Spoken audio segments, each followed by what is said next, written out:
A Tale of Two Cities by Charles Dickens. Book 3. A Track of the Storm. Chapter 10. The Substance of the Shadow. That is to say, the Doctor's narrative. I, Alexander Manette, unfortunate physician, native of Beauvais, and afterwards resident in Paris, write this melancholy paper in my doleful cell in the Bastille, during the last month of the year 1767. I write it at stolen intervals under every difficulty. I design to secrete it in the wall of the chimney, where I have slowly and laboriously made a place of concealment for it. Some pitying hand may find it there when I and my sorrows are dust. These words are formed by the rusty iron with which I write with difficulty in scrapings of soot and charcoal from the chimney, mixed in with blood, in the last month of the 10th year of my captivity. Hope has quite departed from my breast. I know from the terrible warnings I have noted in myself that my reason will not long remain unimpaired. But I solemnly declare that I am at this time in the possession of my right mind, that my memory is exact and circumstantial, and that I write the truth as I shall answer for these my last recorded words, whether they be ever read by men or not at the eternal judgment seat. One cloudy moonlight night in the 3rd week of December, I think the 22nd of the month in the year 1757, I was walking on the retired part of the quay by the Seine for the refreshment of the frosty air, at an hour's distance from my place of residence in the street of the School of Medicine, when the carriage came along behind me, driven very fast. As I stood aside to let that carriage pass, apprehensive that it might otherwise run me down, a head was put out at the window, and a voice called to the driver to stop. The carriage stopped as soon as the driver could rein in his horse, and the same voice called to me by my name. I answered. The carriage was then so far in advance of me that 2 gentlemen had time to open the door and alight before I came up with it. I observed that they were both wrapped in cloaks, and appeared to conceal themselves. As they stood side by side near the carriage door, I also observed that they both looked of about my own age, or rather younger, and that they were greatly alike in stature, manner, voice, and as far as I could see, face too. "You are Dr. Manette," said one. "I am. Dr. Manette, formerly of Beauvais," said the other, "the young physician, originally an expert surgeon, who within the last year or 2 has made a rising reputation in Paris." "Gentlemen," I returned, "I am that Dr. Manette of whom you speak so gradually." "We have been in your residence," said the first, "and not being so fortunate as to find you there, and being informed that you are probably walking in this direction, we followed, in the hope of overtaking you. Will you please to enter the carriage?" The manner of both was imperious, and they both moved, as these words were spoken, so as to place me between themselves and the carriage door. They were armed. I was not. "Gentlemen," I said, "pardon me, but I usually inquire who does me the honor to seek my assistance, and what is the nature of the case to which I am summoned." The reply to this was made by him who had spoken second. "Doctor, your clients are people of condition. As to the nature of the case, our confidence in your skill assures us that you will ascertain it for yourself better than we can describe it. Enough, will you please to enter the carriage? I could do nothing but comply, and I entered it in silence. They both entered after me, the last springing in after putting up the steps. The carriage turned about and drove on at its former speed. I repeat this conversation exactly as it occurred. I have no doubt that it is, word for word, the same. I describe everything exactly as it took place, constraining my mind not to wander from the task. Where I make the broken marks that follow here, I leave off for the time and put my paper in its hiding place. The carriage left the streets, passed the north barrier, and emerged upon the country road. At 2/3 of a league from the barrier, I did not estimate the distance at that time, but afterwards, when I traversed it, it struck out of the main avenue, and presently stopped at the solitary house. We all three alighted and walked by the damp, soft footpath in the garden where a neglected fountain had overflown to the door of the house. It was not opened immediately in answer to the ringing of the bell, and one of my two conductors struck the man who opened it with its heavy riding glove across his face. There was nothing in this action to attract my particular attention, for I have seen common people struck more commonly than dogs, but the other of the two, being angry likewise, struck the man in like manner with his arms. The look and bearing of the brothers were then so exactly alike that I then first perceived them to be twin brothers. From the time of our alighting at the outer gate, which we found locked, and which one of the brothers had opened to admit us, and had relocked, I had heard cries proceeding from an upper chamber.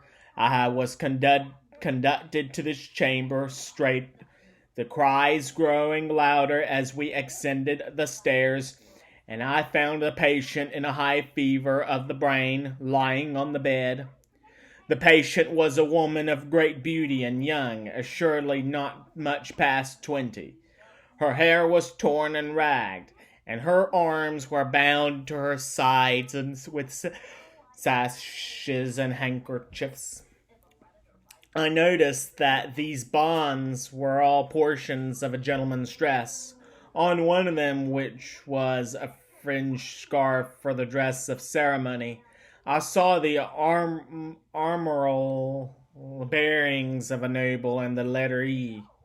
I saw this within the first minute of my contemplation of the patient. In her restless striving, she had turned over on her face on the edge of the bed, had drawn the end of the scarf into her mouth, and was in danger of suffocation. My first act was to put out my hand to relieve her breathing, and in moving the scarf aside, the embroidery in the corner caught my sight. I turned her gently over, placed my hands under her breast to calm her and keep her down, and looked into her face. Her eyes were dilated and wild, and she constantly uttered piercing shrieks, and repeated the words, "My husband, my father, my brother," and then counted up to 12 and said, "Hush." For an instant and no more she would pause to listen, and then the piercing shrieks would begin again, and she would repeat the cry, "My husband, my father, my brother," and would count up to 12 and say, "Hush." There was no variation in the order or the manner. There was no cessation, but the regular moment's pause in the utterance of these sounds. "How long," I asked, "has this last?" To distinguish the brothers, I will call them the elder and the younger. By the elder, I mean him who exercised the most authority. It was the elder who replied, "Since about this hour last night. She has a husband, a father, and a brother." I did not address her brother. He answered with great contempt, "No." She has some recent association with the number 12. The younger brother impatiently rejoined, "With 12 o'clock?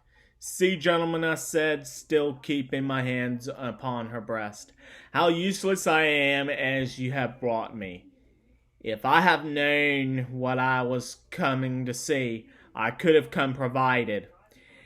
And it is, time must be lost. There are no medicines to be obtained in this lonely place." The elder brother looked to the younger, who said haughtily, "There is a case of medicines here," and brought it from the closet and put it on the table. I opened up some of the bottles and smelt them, and put the stoppers to my lips. If I had wanted to use anything save narcotic medicines that were poisons in themselves, I would not have administered any of those. "Do you doubt them?" asked the younger brother. "You see, monsieur, I am going to use them," I replied, and said no more.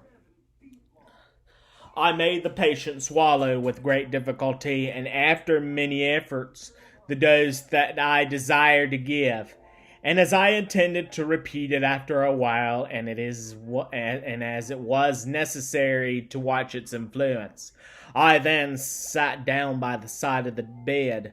There was a timid and suppressed woman in attendance, wife of a man downstairs, who had retreated into a corner.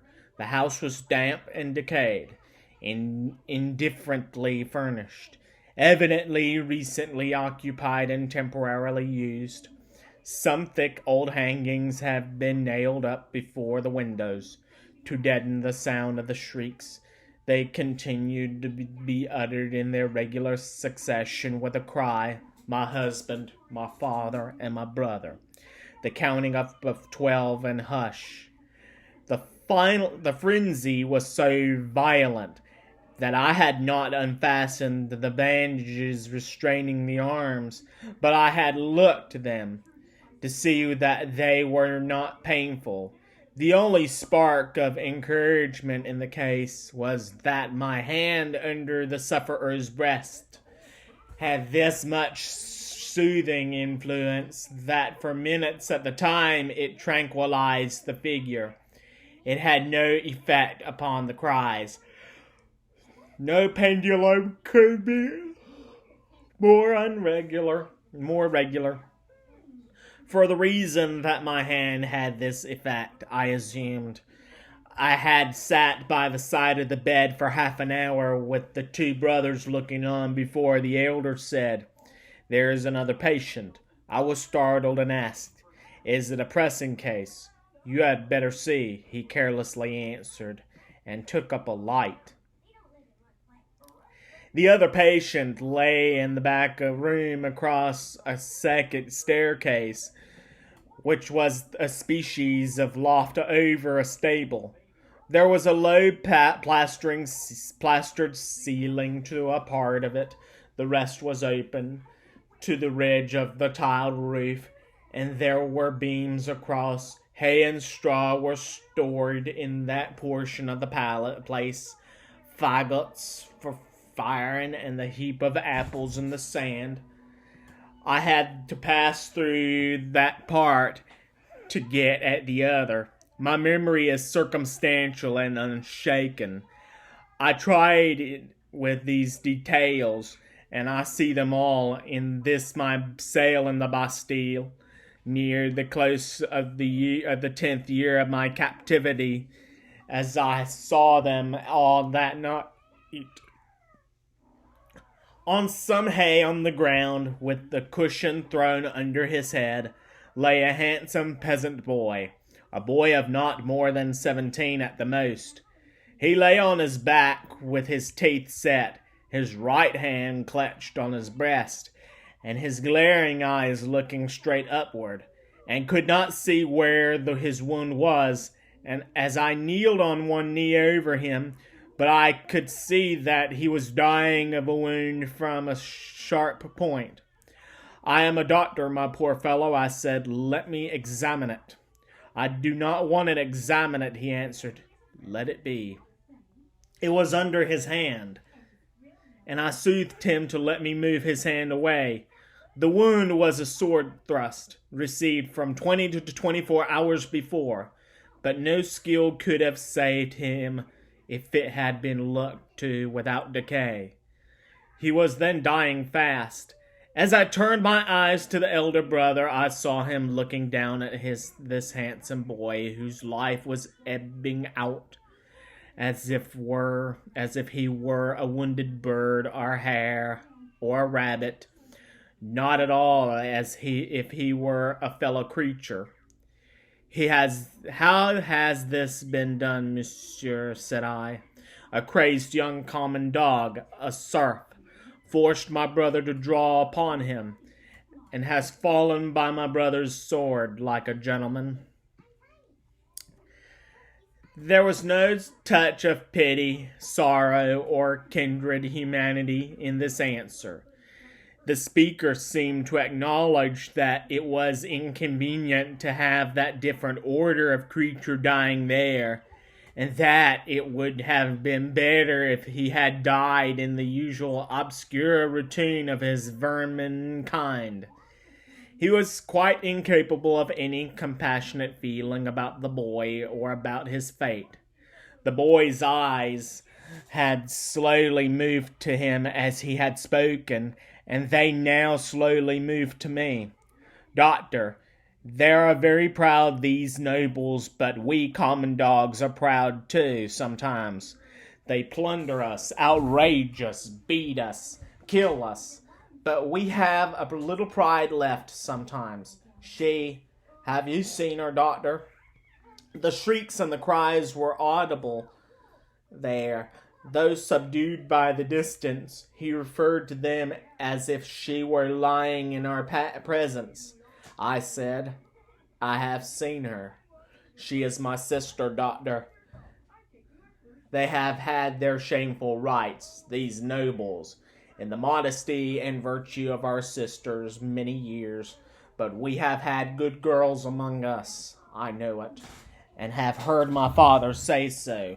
She was a good girl. She was betrothed to a good young man, too, a tenant of his.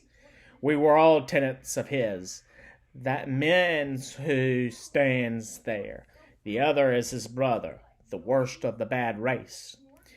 It was with the greatest difficulty that the boy gathered boldly force to speak, but his spirit spoke with a dreadful emphasis.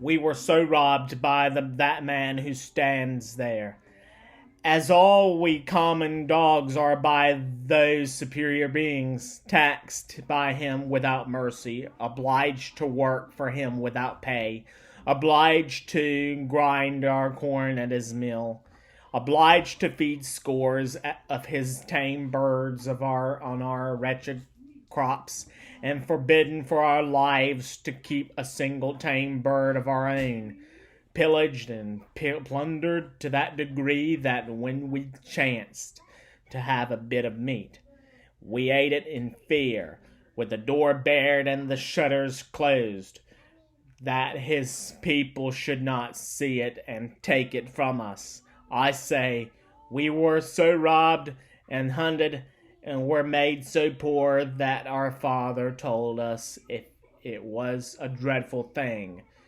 to bring a child into the world, and that what we should most pray for was that our women might be barren and our miserable race die out. I have never before seen the sense of being oppressed bursting forth like a fire.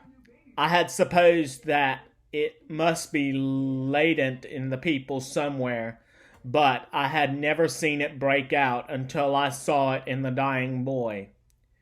Nevertheless, doctor, my sister married. He was ailing at that time, poor fellow. and she married her lover, that she might tend and comfort him in our cottage, our dog hut, as that man would call it. She had not been married many weeks when that man's brother saw her and admired her, and asked that man to lend her to him. For what are husbands among us? He was willing enough, but my sister was good and virtuous, and hated his brother with a hatred as strong as mine. What did the two then to persuade her husband to use his influence with her to make her willing? The boy's eyes, which had been fixed on mine, slowly turned to the looker on, and I saw in the two faces that all he said was true. The two opposing kinds of pride confronting one another. I could see even in this Bastille. The gentlemen's all negligent indifference, the peasants all trodden down sentiment and passionate revenge. You know, doctor, that it is among the rights of these nobles to harness us common dogs to carts and drive us. They so harnessed him and drove him. You know that it is all among their rights to keep us in their grounds all night, quieting the frogs, in order that their noble sleep may not be disturbed. They kept him out in the unwholesome mists at night, and ordered him back into his harness in the day. But he was not persuaded. No, taken out of harness one day at noon to feed if he could find food, he sobbed 12 times once for every stroke of the bell, and died on her bosom. Nothing human could have held life in the boy but his determination to tell all his wrong. He forced back to the gathering shadows of death, as he forced his clutched right hand to remain clenched and to cover his wound. Then, with that man's permission, and even with his aid, his brother took her away. In spite of what I know, she must have told his brother, and what that is will not be long unknown to you, doctor. If it is now, his brother took her away, for his pleasure and diversion for a little while. I saw her pass me on the road. When I took the tidings home, our father's heart burst. He never spoke one of the words that filled it. I took my young sister, for I have another, to a place beyond the reach of this man, and where at least she will never be his vassal. Then I tracked the brother here, and last night climbed in. A common dog, but sword in hand. Where is the loft window? It was somewhere here. The room was darkening to sight. The world was narrowing around him. I glanced around me, and saw that the hay and straw were trampled over the floor, as if there had been a struggle. She heard me and ran in. I told her not to come near us till he was dead. He came in at first, tossed me some pieces of money, then struck at me with a whip. But I, though a common dog, so struck at him as to make him draw. Let him break into as many pieces as he will. The sword that he stained with my common blood, he drew to defend himself, thrust at me with all his skill for his life. My glance had fallen but a few moments before on the fragments of the broken sword lying among the hay. That weapon was a gentleman's. In another place lay an old sword that seemed to have been a soldier's. Now lift me up, doctor, lift me up. Where is he? He is not here, I said, supporting the boy and thinking that he referred to the brother. He, proud as these nobles are, he is afraid to see me. Where is the man who is here? Turn my face to him. I did so, raising the boy's head against my knee. but invested for the moment with extraordinary power. He raised himself completely, obliging me to rise too, or I could not have still supported him. Marquis, said the boy, turned to him with his eyes open wide and his right hand raised. In the days when all these things are to be answered for, I summon you and yours to the last of your bad race to answer for them. I mark this cross of blood upon you as a sign that I do it. In the days when all these things are to be answered for, I summon your brother, the worst of the bad race, to answer for them separately. I mark this cross of blood upon him as a sign that I do it.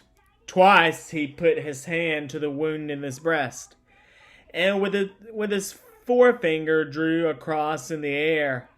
He stood for an instant with the finger yet raised, and as it dropped, he dropped it with it, and I laid him down dead.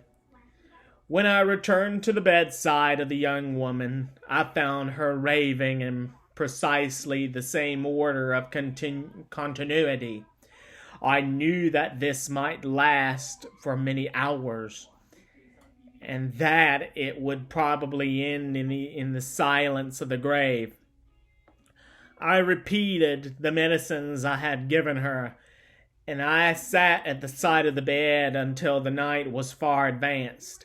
She never abated the piercing quality of her shrieks, never stumbled in the distinctness or heard the order of her words. They were always my husband, my father, and my brother. 1, 2, 3, 4, 5, 6, 7, 8, 9, 10, 11, 12, hush. This lasted 26 hours from the time when I first saw her. I had came and gone twice, and was again sitting by her when she began to falter.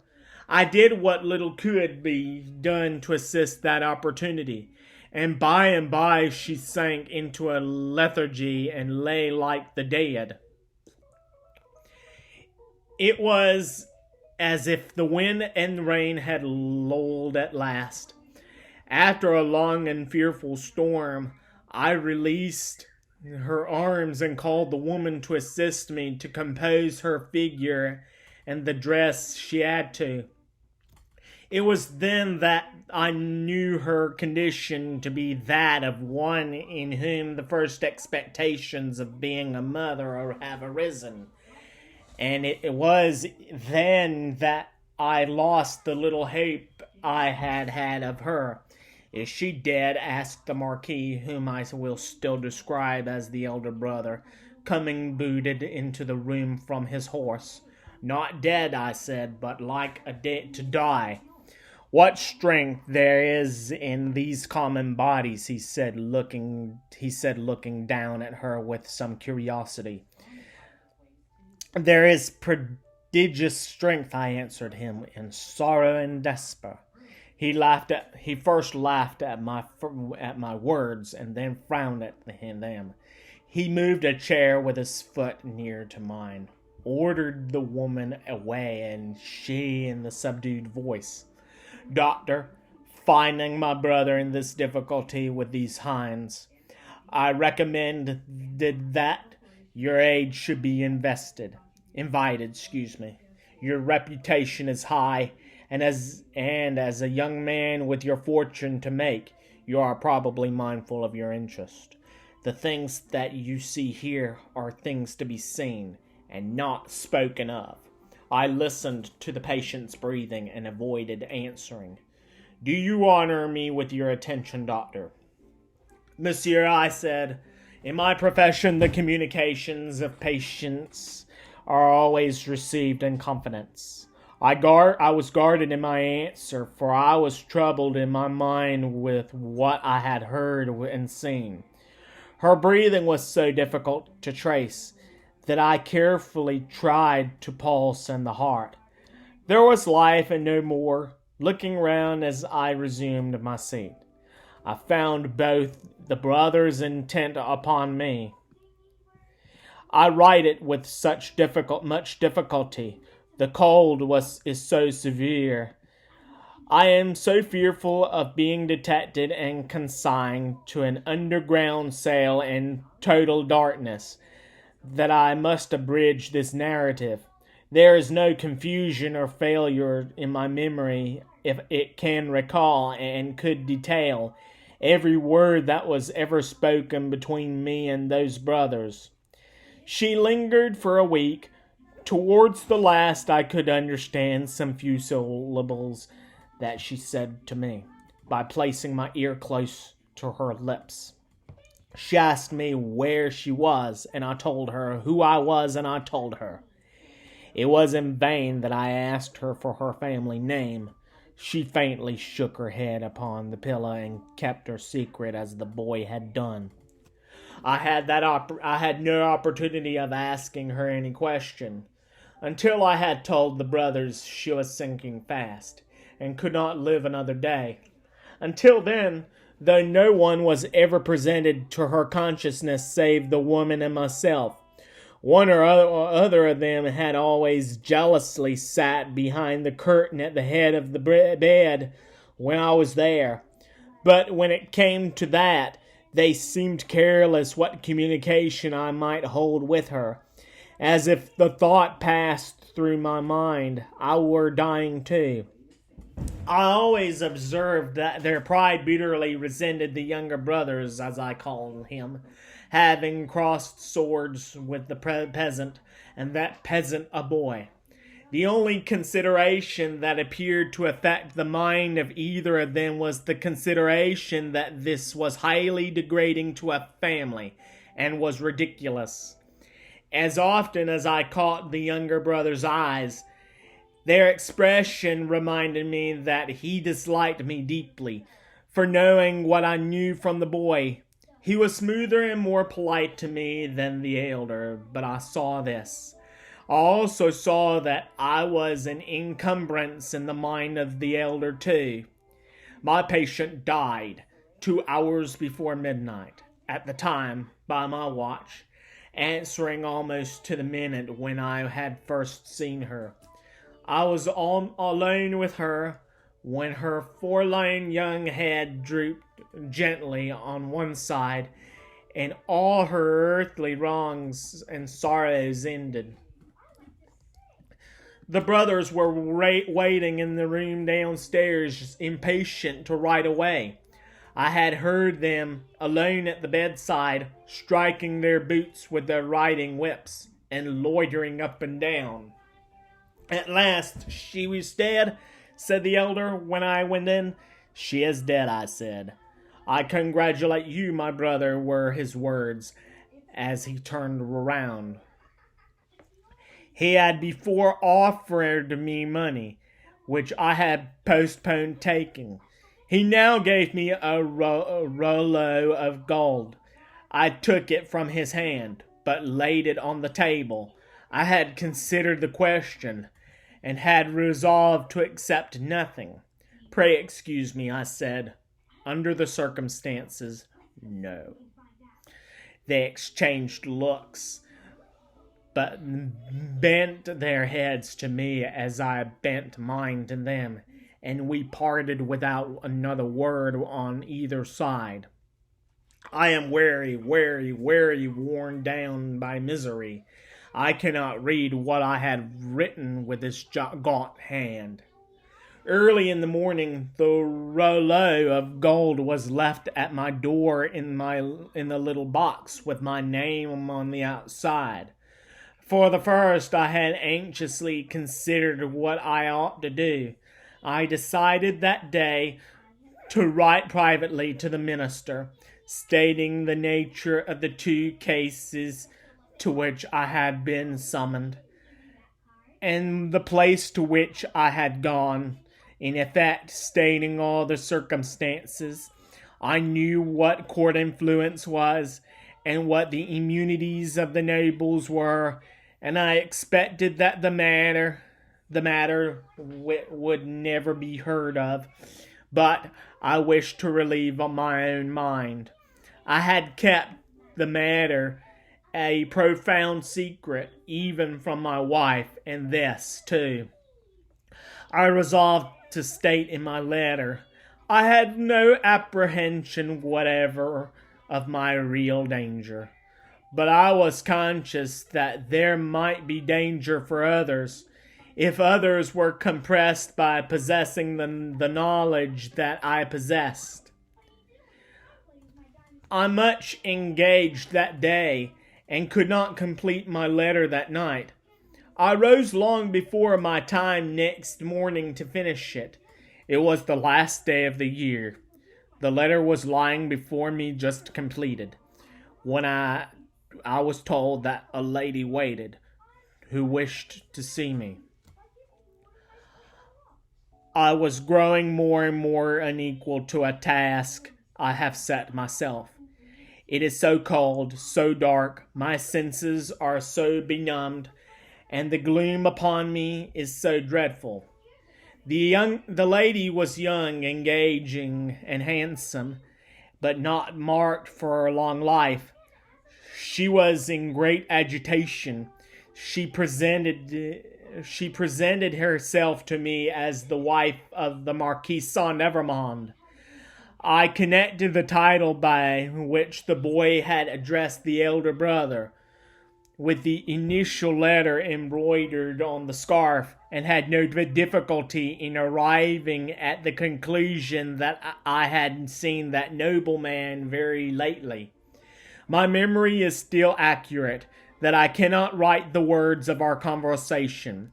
I suspected that I am watched more closely than I was, and I know not at what times I may be watched. She had in part suspected, and in part discovered, the main facts of the cruel story of her husband's share in it, and my being resorted to. She did not know that the girl was dead. Her hope had been, she said in great distress, to show her, in secret, a woman's sympathy.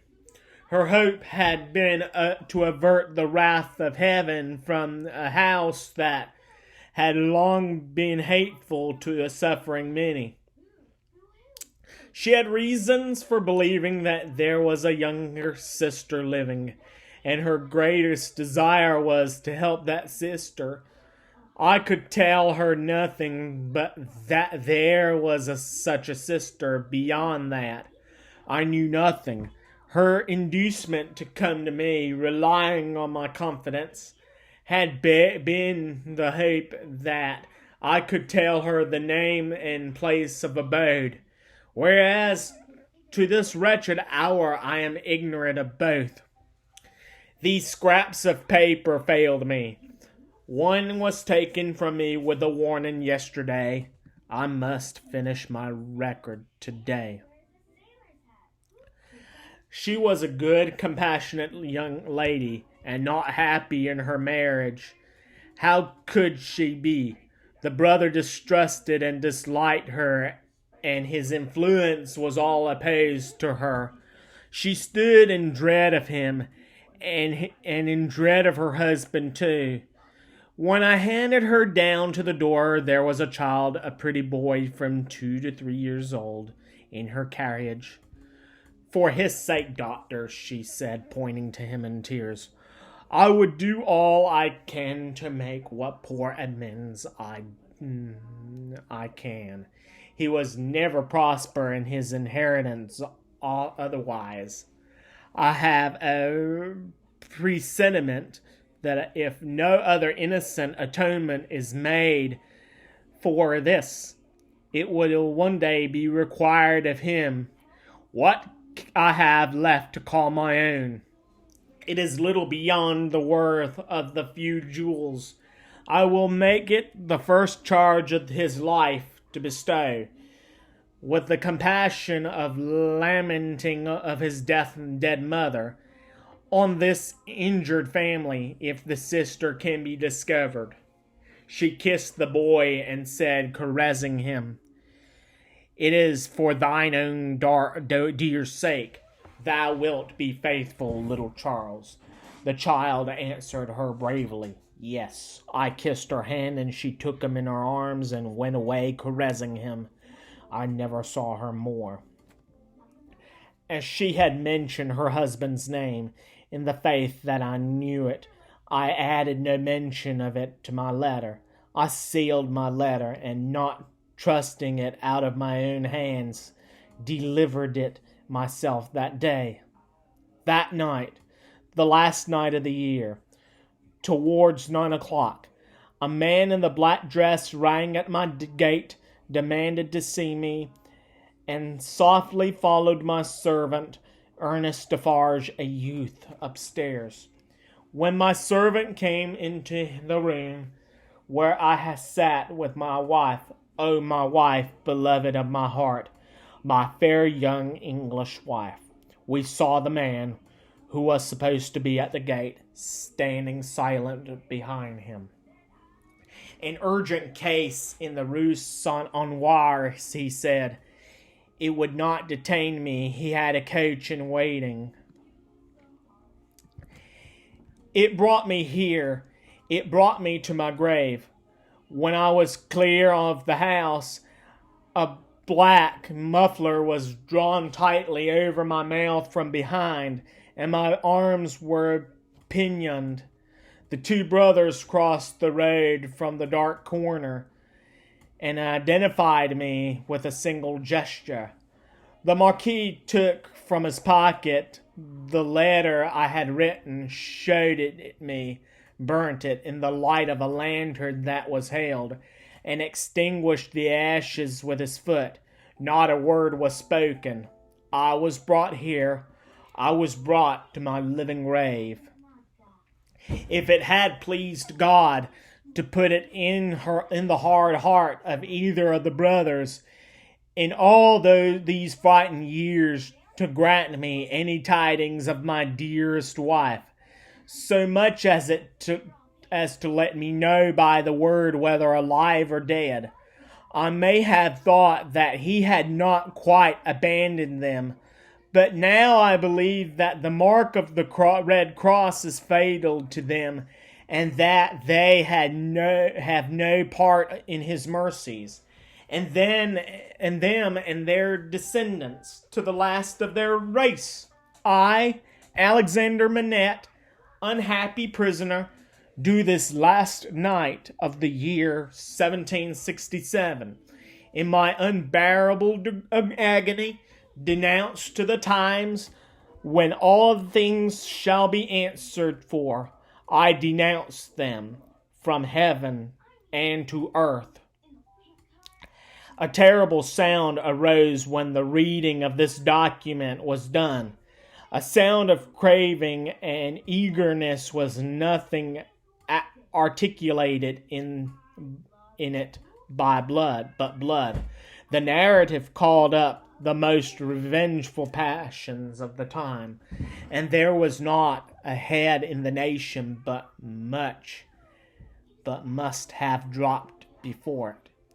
Little need in presence of that tribunal and that auditory to show how the Defarges had not made the paper public, with the other captured Bastille memorials borne in procession, and had kept it biding their time.